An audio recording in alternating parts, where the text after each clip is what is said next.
One world, one India, one democracy. Welcome to Daily Democracy channel. Welcome to day 1 of Daily Democracy. నా first introduction వీడియోలో independence లేని India అనగానే నా friend ఒక మాట అన్నది, ఇండిపెండెన్స్ లేని ఇండియా అనేది చాలా ఎక్స్ట్రీమ్ స్టేట్మెంట్ అని. ఆ మాట ఎందుకు యూజ్ చేశాను అనేది ఈ వీడియో యొక్క ముఖ్యమైన ఉద్దేశం. 1947 ఆగస్టు 15న బ్రిటిష్ వాళ్ళు ఇండియన్స్కి ఇచ్చి 20% ఇండిపెండెన్స్ మాత్రమే ఇచ్చారు. మరి రిమైనింగ్ 80% ఇండిపెండెన్స్ ఎవరిచ్చి ఉంటారు?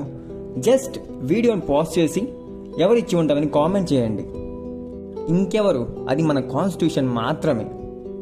మరి 100% ఇండిపెండెన్స్ వచ్చింది కానీ అనుకుంటారు. కానీ 100% ఇండియన్స్ ఇండిపెండెన్స్ని 100% యూజ్ చేసుకున్నప్పుడే అఫీషియల్ ఇండిపెండెన్స్ డే అనేది నా మైండ్లో. ఎంతమంది ఎవరు ఇండిపెండెన్స్ని కరెక్ట్గా యూజ్ చేస్తున్నారు? Just comment below. మనమందరము చాలా జాగ్రత్తగా అబ్జర్వ్ చేసినట్లయితే 100% ఇండిపెండెన్స్ని బాగా యూజ్ చేసుకున్న వాళ్ళు మొత్తం 4 కాంపోనెంట్స్. దీనిలో first courts, second politicians, third bureaucrats, fourth business people, మరి ఫైనల్గా లాస్ట్ బట్ నాట్ లీస్ట్ మనం అంటే డెమోక్రసీ. ఎంతవరకు ఇండిపెండెన్స్ యూజ్ చేసుకుంటున్నాము మీరే క్వశ్చన్ చేసుకోండి.